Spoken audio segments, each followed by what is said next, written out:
സംസ്ഥാനത്ത് താപനില ഉയർന്നു തന്നെ തുടരാൻ സാധ്യത എന്നാണ് കേന്ദ്ര കാലാവസ്ഥാ വകുപ്പിന്റെ മുന്നറിയിപ്പ്. സാധാരണയിൽ നിന്ന് 2 മുതൽ 4 ഡിഗ്രി സെൽഷ്യസ് വരെ ചൂട് കൂടാൻ സാധ്യതയുള്ളതിനാൽ 11 ജില്ലകളിൽ യെല്ലോ മുന്നറിയിപ്പ് നൽകിയിട്ടുണ്ട്. അലക്സ് റാം മുഹമ്മദ് തിരുവനന്തപുരത്ത് നിന്ന് വിവരങ്ങളുമായി ചേരുന്നുണ്ട്. അലക്സ്, ജില്ലകൾക്കുള്ള മുന്നറിയിപ്പ് എങ്ങനെ? അലക്സ്,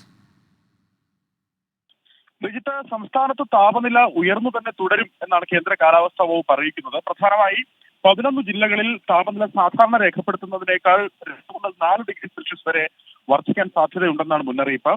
തൃശൂർ, പാലക്കാട് ജില്ലകളിൽ ഉയർന്ന താപനില 39 ഡിഗ്രി സെൽഷ്യസ് വരെയും, കൊല്ലം, കോഴിക്കോട്, കണ്ണൂർ ജില്ലകളിൽ കൂടിയ താപനില 38 ഡിഗ്രി സെൽഷ്യസ് വരെയും, പത്തനംതിട്ട, കാസർഗോഡ് ജില്ലകളിൽ 37 ഡിഗ്രി സെൽഷ്യസ് വരെയും, ആലപ്പുഴ, കോട്ടയം, എറണാകുളം, മലപ്പുറം ജില്ലകളിൽ ഉയർന്ന താപനില 36 ഡിഗ്രി സെൽഷ്യസ് വരെയും വർദ്ധിക്കാൻ സാധ്യതയുണ്ട് എന്നാണ് കേന്ദ്ര കാലാവസ്ഥാ വകുപ്പ് നൽകുന്ന മുന്നറിയിപ്പ്.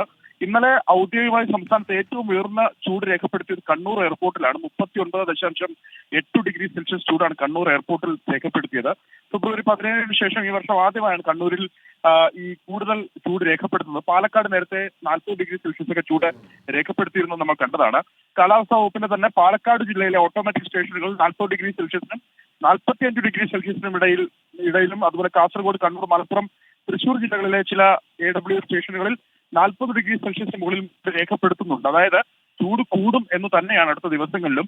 ഈ ഉയർന്ന ചൂട് സൂര്യാഘാതം, സൂര്യതാപം, നിർജ്ജലീകരണം തുടങ്ങിയ നിരവധി ഗുരുതരമായ ആരോഗ്യ പ്രശ്നങ്ങൾക്ക് കാരണമാകുമെന്നതിനാൽ പൊതുജനങ്ങൾ ജാഗ്രത പാലിക്കണമെന്ന് ദുരന്ത നിവാരണ അതോറിറ്റി നിർദ്ദേശം നൽകിയിട്ടുണ്ട്.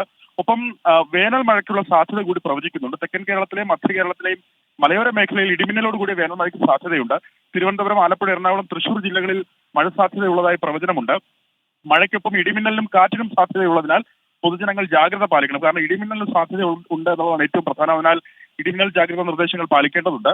ശക്തമായ കാറ്റിനും മോശം കാലാവസ്ഥയ്ക്കും സാധ്യതയുള്ളതിനാൽ ലക്ഷദ്വീപ് തീരത്ത് മത്സ്യബന്ധനത്തിന് വിലക്കുണ്ട്. അതേസമയം കേരള, കർണാടക തീരത്ത് മത്സ്യബന്ധനത്തിന് മറ്റ് തടസ്സങ്ങളില്ല.